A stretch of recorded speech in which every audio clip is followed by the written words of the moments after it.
Sahabat Bawaslu, bertemu kembali dengan saya Mika Situmorang dalam wawancara bersama anggota Bawaslu.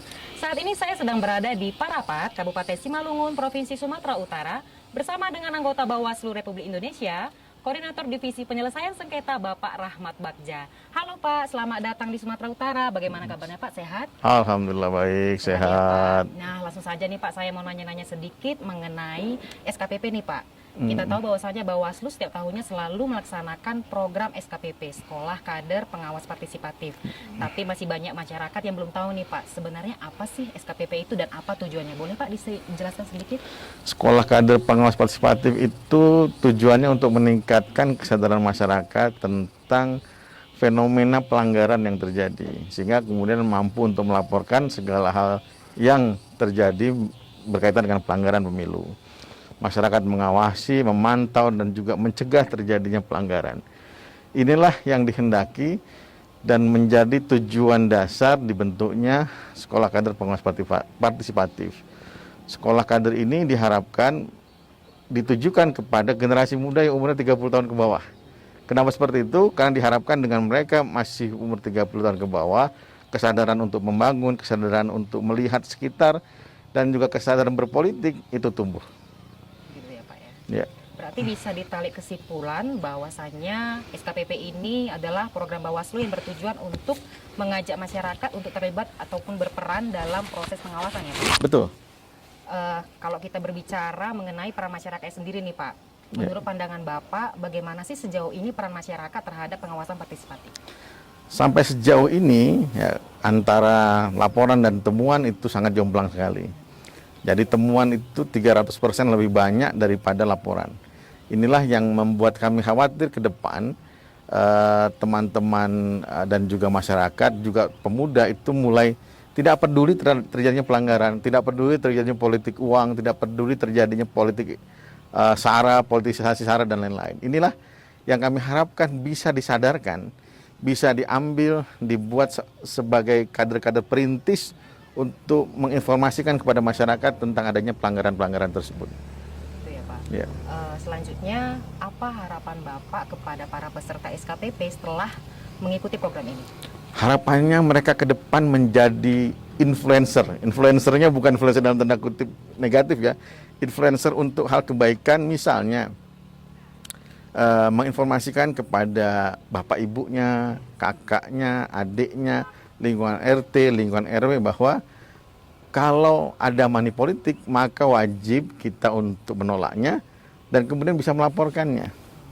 Dan kemudian dalam melaporkannya apa yang bisa dilakukan? Misalnya uangnya itu difoto, kemudian dilaporkan, kemudian dibuat catatannya, sehingga kemudian hal itu menjadi alat bukti yang membantu Bawaslu untuk meningkatkan kesiapan dalam melakukan proses hukum. Nah, inilah yang kita harapkan bisa dilakukan.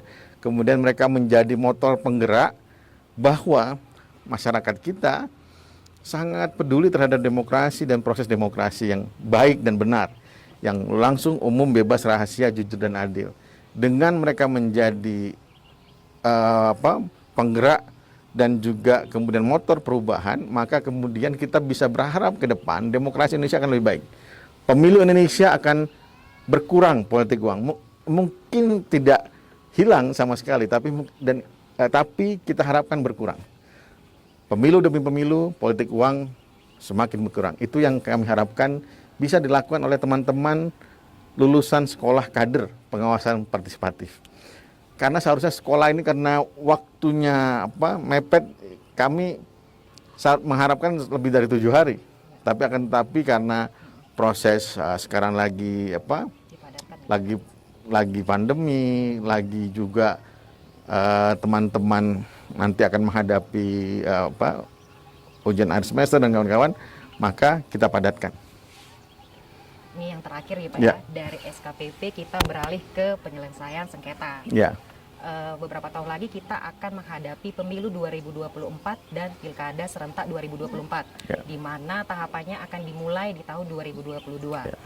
Bagaimana persiapan Bawaslu berkaitan dengan penyelesaian sengketa menjelang pemilu 2024 dan pilkada serentak 2024 ini Pak? Persiapan kami sekarang masa namanya post election, dalam circle sirkulasi pemilu, maka ada namanya pre-election day dan juga post-election. Ini adalah masa kita post-election. Post-election itu masa kita untuk melakukan review terhadap tugas dan fungsi yang kita lakukan pada saat pre dan election day yang lalu. Apakah ada yang kurang, yang berhasil di mana, yang kurang di mana, sehingga kemudian bisa dilakukan antisipasi terhadap peningkatan keberhasilan dan juga pengurangan terhadap kegagalan yang ada. Sekarang kami sedang review misalnya proses administrasi dalam permohonan penyelesaian sengketa.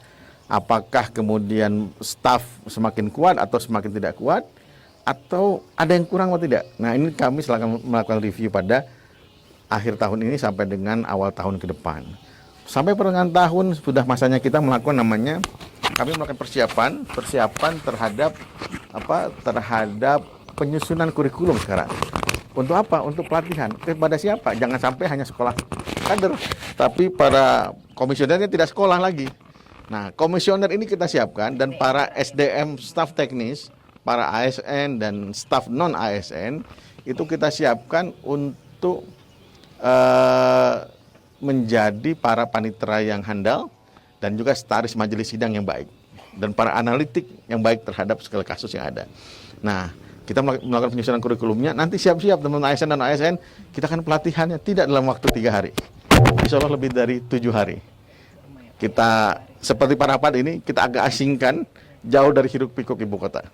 Dan kita harapkan dengan itu kapasitas kita meningkat dan juga skill dan juga pengetahuan kita juga lebih baik daripada pemilu tahun 2019 yang lalu.